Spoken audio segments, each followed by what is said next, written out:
Study BNS में आपका स्वागत है। चलिए दोस्तों, बात करते हैं आईटीआई इलेक्ट्रिसिटी के महत्वपूर्ण सवालों के बारे में। तो हमारा पहला क्वेश्चन है, चांदी का गलनांक कितना होता है। पूछा गया फ्रेंड्स कि चांदी का गलनांक कितना होता है। तो इसका राइट आंसर आएगा, चांदी का जो गलनांक होता है फ्रेंड्स वह 960 डिग्री सेल्सियस होता है। चांदी एक ऐसी धातु है जो सर्वोत्तम सुचालक धातु कहलाती है। नेक्स्ट क्वेश्चन है, किसी तार की लंबाई तथा कटाव क्षेत्रफल दोगुना करने पर प्रतिरोध पर क्या प्रभाव पड़ेगा।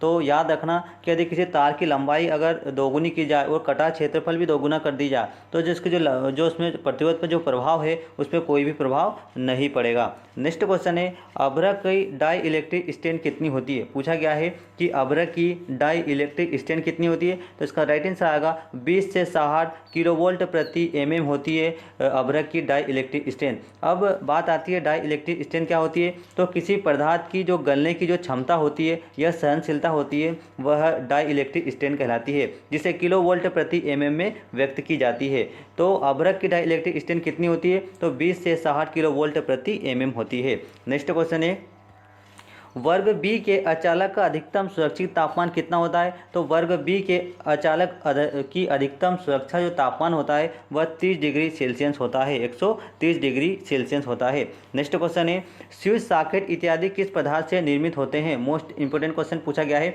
कि स्विच सॉकेट इत्यादि किस पदार्थ से निर्मित होते हैं। तो स्विच सॉकेट जितने भी होते हैं वह बेकेलाइट से बनाए जाते हैं। याद रखना कि स्विच सॉकेट जितने भी होते हैं वह बेकेलाइट पदार्थ से बनाए जाते हैं और बेकेलाइट जो होता है वह विद्युत का कुचालक होता है। नेक्स्ट क्वेश्चन है, विद्युत युक्त को 3 या अधिक स्थान से नियंत्रित करने वाला स्विच क्या कहलाता है। पूछा गया है कि विद्युत युक्ति को 3 या 3 से अधिक स्थानों से नियंत्रित करने वाला जो स्विच होता है वह क्या कहलाता है। तो इसका जो राइट आंसर आएगा वह इंटरमीडिएट स्विच कहलाता है। दोस्तों याद रखना कि इंटरमीडिएट जो स्विच होता है वह एक जो नियंत्रण स्थान होता है वह एक या एक से अधिक स्थानों से भी यह नियंत्रित किया जा सकता है।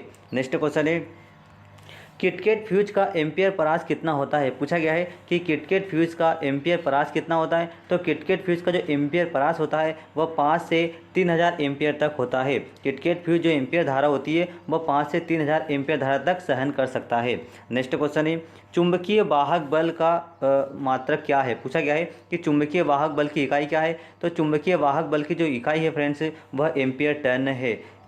क्या है, एम्पियर टन। चुंबकीय वाहक बल की इकाई है ampere turn. Most important question है। नेक्स्ट क्वेश्चन है, निम्न में से चांदी का विद्युत तुलनात्मक कितना होता है। पूछा गया है कि चांदी का विद्युत तुलनात्मक कितना होता है। तो 1.18 मिलीग्राम प्रति कूलाम होता है। राइट आंसर आएगा 1.18 मिलीग्राम प्रति कूलाम होता है। नेक्स्ट क्वेश्चन है, आपेक्षित घनत्व नापने वाला यंत्र क्या कहलाता है। पूछा गया है कि आपेक्षित घनत्व नापने वाला यंत्र क्या कहलाता है। तो आपेक्षित घनत्व नापने वाला जो यंत्र है वह हाइड्रोमीटर कहलाता है। हाइड्रोमीटर ही ऐसा यंत्र है जिससे द्रवों का आपेक्षित घनत्व मापा जाता है। नेक्स्ट क्वेश्चन है, स्थायी चुंबक बनाने में कौन सा पदार्थ प्रयोग किया जाता है। तो स्थायी चुंबक बनाने में कोबाल्ट का प्रयोग किया जाता है। दोस्तों याद रखना, चुंबक की बात आई है तो चुंबक की सबसे पहले खोज आर्स्टेड नामक वैज्ञानिक ने की थी।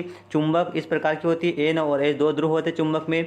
चुंबक के 1000 टुकड़े करने पर भी इनके 2 ही ध्रुव बनते हैं, एक एन ध्रुव और एक एच ध्रुव। एन ध्रुव उत्तरी ध्रुव और एक दक्षिण ध्रुव बनता है। नेक्स्ट क्वेश्चन है, हेलिक्स का नियम क्या ज्ञात करने के लिए किया जाता है। पूछा गया है कि हेलिक्स का नियम क्या ज्ञात करने के लिए किया जाता है। तो हेलिक्स का जो नियम है वह ध्रुवता ज्ञात करने के लिए किया जाता है। नेक्स्ट क्वेश्चन है, विस्मित कौन सा चुंबकीय पदार्थ है। पूछा गया है कि विस्मित कौन सा चुंबकीय पदार्थ है। तो जो विस्मित है वह डाय चुंबकीय पदार्थ है। यह लोहे को, जैसे कि लोहा को आकर्षित नहीं होता है, वह डाया चुंबकीय पदार्थ कहलाता है। देखो चुंबकीय पदार्थ वह होते हैं, लोह चुंबकीय पदार्थ जो वह होता है जो लोहे को आकर्षित, चुंबक होती है वह लोहे को आकर्षित करती है। डाया चुंबकीय वह पदार्थ होते हैं जो चुंबकीय क्षेत्र में रखे जाने पर आकर्षित नहीं होती है, वह डाया चुंबकीय पदार्थ कहलाती है, जैसे जल हुआ, नमक हुआ इत्यादि। नेक्स्ट क्वेश्चन है, 50-50 ओम के 2 प्रतिरोध को समांतर में जोड़ने पर कुल प्रतिरोध कितना होगा। तो 50-50 ओम के 2 प्रतिरोध को समांतर में जोड़ेंगे तो 25 ओम होगा। नेक्स्ट क्वेश्चन है, भारतीय मानक संस्थान आईएसआई की स्थापना कब हुई थी। तो भारतीय मानक संस्थान आईएसआई की जो स्थापना है वह 1956 में हुई थी। इसका राइट आंसर आएगा फ्रेंड्स 1956 में हुई थी। यहाँ पर ये गलत हो गया है, यहाँ पर आएगा 1956 में। नेक्स्ट क्वेश्चन है, कार्य की एमकेएस प्रणाली में इकाई क्या है? पूछा गया है कि कार्य की एमकेएस प्रणाली में इकाई क्या है? तो कार्य की एमकेएस प्रणाली में इकाई न्यूटन मीटर होती है। राइट आंसर आएगा न्यूटन मीटर। नेक्स्ट क्वेश्चन है, निम्न में से गुरुत्व त्वरण का मान कितना होता है? पूछा गया है कि निम्न में से गुरुत्व त्वरण का मान कितना होता है? तो 9.81 मीटर प्रति सेकंड स्क्वायर होता है गुरुत्व त्वरण का मान। नेक्स्ट क्वेश्चन है, सोडियम वेपर लैंप चालू करते समय पूछा गया है कि सोडियम वेपर लैंप चालू करते समय कौन सा कलर उत्पन्न करता है? तो सोडियम वेपर लैंप को हम जैसे चालू करते हैं तो उस समय वह गुलाबी कलर का रंग उत्पन्न करता है। नेक्स्ट क्वेश्चन है, निम्न में से 1 वाट बराबर होता है? पूछा गया है कि 1 वाट बराबर कितना होता है फ्रेंड्स? तो 1 वाट बराबर 1 जूल प्रति सेकंड होता है। तो राइट आंसर आएगा 1 वाट बराबर 1 जूल प्रति सेकंड होता है। नेक्स्ट क्वेश्चन है, निम्न में से विद्युत ऊर्जा ज्ञात करने का सूत्र है? तो विद्युत ऊर्जा ज्ञात करने का सूत्र है P × T V × I and V²/RT। ये जो तीनों सूत्र है वह विद्युत ऊर्जा ज्ञात करने के सूत्र है। नेक्स्ट क्वेश्चन है, 1 किलोवाट घंटा में कितना ब्रिटिश एचपी होता है? पूछा गया है 1 किलोवाट घंटे में कितना ब्रिटिश एचपी होता है? तो 1.34 होता है। दोस्तों एचपी का फुल फॉर्म होता है हॉर्स आवर होता है। राइट आंसर आएगा हॉर्स पावर होता है एचपी का फुल फॉर्म। नेक्स्ट क्वेश्चन है, 25 लैंप 100 वाट के प्रत्येक लैंप 8 घंटे लगातार चलते हैं तो एक दिन में कितनी ऊर्जा खपत करेंगे? तो एक दिन में कितनी ऊर्जा खपत करेंगे? तो वह 20 वाट करेंगे। देखो इस प्रकार से 25 लैंप 100 वाट 8 घंटे प्रतिदिन कार्य करते हैं, इसमें 1000 का हम भाग देंगे फ्रेंड्स, तो यहाँ पर आ जाएगा 20 वाट आएगा। नेक्स्ट क्वेश्चन है, वोल्टमीटर को किस क्रम में लगाया जाता है? पूछा गया है कि वोल्टमीटर को किस क्रम में लगाया जाता है? तो इसका राइट आंसर है वोल्टमीटर को समांतर क्रम में लगाया जाता है। दोस्तों हमेशा जो वोल्टमीटर होता है उसे समांतर क्रम में लगाया जाता है और एमीटर जो होता है वह श्रेणी क्रम में लगाया जाता है। वोल्टमीटर जो होता है वह वोल्टेज को मापता है और एमीटर जो होता है वह एम्पियर या धारा को मापता है। नेक्स्ट क्वेश्चन है, लेड एसिड सेल किस प्रकार का सेल है? तो लेड एसिड जो सेल है वह सेकेंडरी सेल होती है। सेल 2 प्रकार की होती है, एक तो प्राथमिक सेल होती है और एक द्वितीयक सेल होती है। दोस्तों प्राथमिक सेल का उपयोग हम एक बार कर सकते हैं और द्वितीयक सेल का हम उपयोग है वह बार बार कर सकते हैं। जैसे प्राथमिक सेल शुष्क सेल जो घड़ी की सेल होती है वह होती है प्राथमिक सेल होती है, और द्वितीय जो सेल होती है वह ट्रकों में उपयोग की जाती है, या फिर जो सेकेंडरी लेड एसिड सेल जो प्रकार की सेल होती है वह जो होती है वह सेकेंडरी सेल होती है। Lead acid cell, nickel iron cell, यह द्वितीय प्रकार की सेल होती है। नेक्स्ट क्वेश्चन है, 1 एचपी बराबर कितना होता है? पूछा गया है कि एचपी बराबर कितना होता है? तो 1 हर्ट्ज पावर बराबर 746 वाट होता है। अगर पूछा जाता कि 1 एचपी बराबर ये जो है वह ब्रिटिश मान है, अगर पूछा जाता कि 1 एचपी बराबर मीट्रिक मान कितना होता है तो 735.5 ब्रिटिश मान होता है 1 एचपी बराबर। दोस्तों ये जो है 1 एचपी बराबर जो है 746 वह ब्रिटिश प्रणाली का है, और 1 एचपी बराबर जो मीट्रिक प्रणाली है वह 735.5 होता है। नेक्स्ट क्वेश्चन है, 1 किलोवाट घंटे में कितना ब्रिटिश एचपी होता है?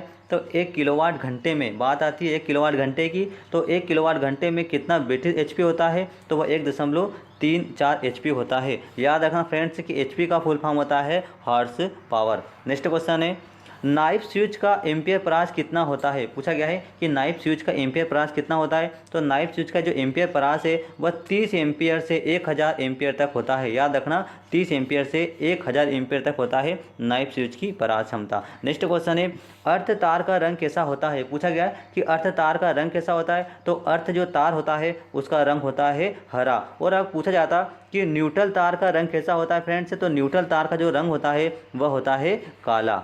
नेक्स्ट क्वेश्चन है, फेज व न्यूट्रल को आपस में टच करने पर परिपथ कैसा होता है? पूछा गया है कि एक फेज है और एक न्यूट्रल है, इनको आपस में हम टच कर दें तो क्या होगा? तो आपस में टच करने पर यह क्या होगा? यह शॉर्ट सर्किट हो जाएगा। नेक्स्ट क्वेश्चन है, विद्युत पंखे का चलना विद्युत का कौन सा प्रभाव कहलाता है? पूछा गया है कि विद्युत पंखा का जो चलना विद्युत का कौन सा प्रभाव कहलाता है? तो यह विद्युत का चुंबकीय प्रभाव कहलाता है। क्या कौन सा प्रभाव कहलाता है? चुंबकीय प्रभाव कहलाता है। नेक्स्ट क्वेश्चन है, 100 वाट और 250 वोल्टेज लैंप का प्रतिरोध कितना होगा? पूछा गया है कि 100 वाट तथा 250 वोल्टेज लैंप का प्रतिरोध कितना होगा? तो फ्रेंड्स इसका जो सूत्र है वह R = V²/W। अब यहाँ पर 250 गुना 250 जो होगा वो 625 भागी हम 100 का करेंगे तो इसमें जो राइट आंसर आएगा वह आएगा 625। नेक्स्ट क्वेश्चन है, इलेक्ट्रोप्लेटिंग में कौन सी धारा दी जाती है? पूछा गया है कि इलेक्ट्रोप्लेटिंग में कौन सी धारा दी जाती है। तो इलेक्ट्रोप्लेटिंग जो होती है वह या वेल्डिंग मशीन जो होती है उसमें डीसी धारा दी जाती है। याद रखना फ्रेंड्स, जो वेल्डिंग मशीन होती है वह हमेशा डीसी धारा पर ही कार्य करती है। नेक्स्ट क्वेश्चन है, चार्जिंग के समय लेड एसिड सेल विद्युत ऊर्जा को परिवर्तित करता है। पूछा गया है कि चार्जिंग के समय लेड एसिड सेल विद्युत ऊर्जा को परिवर्तित करता है। तो राइट आंसर का चार्जिंग के समय लेड एसिड जो सेल है वो विद्युत ऊर्जा को रासायनिक ऊर्जा में परिवर्तित करता है। याद रखना कि लेड एसिड जो सेल है वह द्वितीयक सेल है, यह दोबारा उपयोग की जा सकती है। तो इसको जब हम चार्ज करते हैं तो यह विद्युत ऊर्जा को रासायनिक ऊर्जा में परिवर्तित करता है, उसके बाद फिर रासायनिक ऊर्जा को विद्युत ऊर्जा में परिवर्तित करता है। नेक्स्ट क्वेश्चन है, डेनियल सेल का विद्युत वाहक बल क्या होता है? पूछा गया है कि डेनियल सेल का विद्युत वाहक बल कितना होता है? तो 1.1 वोल्ट होता है डेनियल सेल का विद्युत वाहक बल। अब अगर पूछा जाता कि शुष्क सेल का विद्युत वाहक बल कितना होता है फ्रेंड्स, तो शुष्क सेल का जो विद्युत वाहक बल है वह 1.5 वोल्ट होता है। नेक्स्ट क्वेश्चन है, फेरा चुंबकीय पदार्थ की चुंबकशीलता होती है। तो फेरा चुंबकीय पदार्थ की जो चुंबकशीलता होती है वह इकाई से अधिक होती है। नेक्स्ट क्वेश्चन है, हरा नीला पीला चांदनी का प्रतिरोध मान कितना होता है? तो 560 किलो ओम धन ऋण 10% होता है। नेक्स्ट क्वेश्चन है, नीले धरातल पर सफ़ेद चिन्ह किस सुरक्षा को संकेत करता है? पूछा गया है कि नीले धरातल पर सफ़ेद चिन्ह किस सुरक्षा संकेत को इंगित करता है? तो ये जो है वह सकारात्मक चिन्ह कहलाता है। फ्रेंड्स, जो धरातल है वह नीला है और आकृति जो सफ़ेद है, तो ये जो चिन्ह होते हैं वह कहलाते हैं सकारात्मक चिन्ह कहलाते हैं। नेक्स्ट क्वेश्चन है, हीटिंग एलिमेंट किस पदार्थ का बनाया जाता है? फ्रेंड से पूछा गया है कि हीटिंग एलिमेंट किस पदार्थ का बनाया जाता है? तो यह नाइक्रोम का बनाया जाता है। अब हीटिंग एलिमेंट कहाँ पर उपयोग किया जाता है? तो हीटर में इस प्रकार की जो कॉइल होती है वह हीटिंग एलिमेंट की बनी होती है। वह हीटिंग एलिमेंट है वह नाइक्रोम की बनाई जाती है। अब नाइक्रोम एक मिश्र धातु है, तो यह 2 प्रकार की धातु से मिलकर बना होता है, निकिल और क्रोमियम। जिसमें निकिल होता है वह 80% होता है और जो क्रोमियम होता है वह 20% का मिश्रण होता है। तो इन दोनों का मिश्रण मिलाकर नाइक्रोम बनाया जाता है। तो याद रखना फ्रेंड्स कि हीटिंग जो एलिमेंट है वह नाइक्रोम से बनाया जाता है। नेक्स्ट क्वेश्चन है, कार्य करने की क्षमता क्या कहलाती है? पूछा गया है कि कार्य करने की क्षमता क्या कहलाती है? तो कार्य करने की जो क्षमता है वह ऊर्जा या एनर्जी कहलाती है। Next question friends, voltaic cell में कैथोड किसका बना होता है? पूछा गया है कि वोल्टाइक सेल में कैथोड किसका बना होता है? तो इसका राइट आंसर का जो वोल्टाइक सेल है उसमें जो कैथोड होता है वह जस्ते का बनाया जाता है। नेक्स्ट क्वेश्चन है, 200 वाट तथा 600 वाट वाले लैंप में सबसे अधिक प्रतिरोध किस में होगा? तो 200 वाट तथा 600 वाट वाले लैंप में सबसे अधिक प्रतिरोध 200 वाट में होगा। नेक्स्ट क्वेश्चन है, चुंबक के समान ध्रुव एक दूसरे को खालिस्तान करते हैं। पूछा गया है कि चुंबक के समान ध्रुव एक दूसरे को क्या करते हैं? तो चुंबक के जो समान ध्रुव होते हैं वह एक दूसरे को प्रतिकर्षित करते हैं। फ्रेंड्स, अगर एस और एस आपस में मिलेंगे तो एक दूसरे को प्रतिकर्षित करेंगे, लेकिन चुंबक के असमान ध्रुव अगर आपस में मिलेंगे तो एक दूसरे को क्या करेंगे? ये एक दूसरे को आकर्षित करेंगे। याद रखना कि चुंबक के समान ध्रुव एक दूसरे को प्रतिकर्षित करते हैं और चुंबक के असमान ध्रुव एक दूसरे को आकर्षित करते हैं। नेक्स्ट क्वेश्चन है, 5 ओम के 3 प्रतिरोध श्रेणी क्रम में 1.5 वोल्ट के साथ श्रेणी में जुड़े हैं, तो धारा का मान कितना होगा? तो धारा का मान जो है वह 0.1 एम्पियर होगा। नेक्स्ट क्वेश्चन है, दाएं हाथ के नियम में अंगूठा किस दिशा को इंगित करता है? पूछा गया है कि दाएं हाथ के नियम में अंगूठा किस दिशा को इंगित करता है? तो राइट आंसर आएगा धारा की दिशा को इंगित करता है। नेक्स्ट क्वेश्चन है, एक शॉर्ट सर्किट परिपथ में धारा का मान कितना होता है? पूछा गया है कि एक शॉर्ट सर्किट परिपथ है तो इसमें जो धारा का मान कितना होगा फ्रेंड्स? तो धारा का मान जो होगा वह अनंत होगा। नेक्स्ट क्वेश्चन है, ऊष्मा का मात्रक क्या है? पूछा गया है कि ऊष्मा का मात्रक क्या है? तो ऊष्मा का जो मात्रक है वह है कैलोरी होता है। नेक्स्ट क्वेश्चन है, विद्युत धारा के कितने प्रभाव होते हैं? तो विद्युत धारा के 3 प्रभाव होते हैं, चुंबकीय प्रभाव, रासायनिक प्रभाव होते हैं और एक ऊष्मीय प्रभाव होते हैं। याद रखना दोस्तों, विद्युत धारा के 3 प्रभाव होते हैं, एक तो चुंबकीय प्रभाव, रासायनिक प्रभाव और एक ऊष्मीय प्रभाव होते हैं। नेक्स्ट क्वेश्चन है, भारत में सप्लाई फ्रीक्वेंसी का मान कितना होता है? तो भारत में सप्लाई फ्रीक्वेंसी का जो मान है वह 50 हर्ट्ज होता है। नेक्स्ट क्वेश्चन है, उच्च वोल्ट का केबल का मान कितना होता है? पूछा गया है कि उच्च वोल्ट का केबल का मान कितना होता है? तो 22,000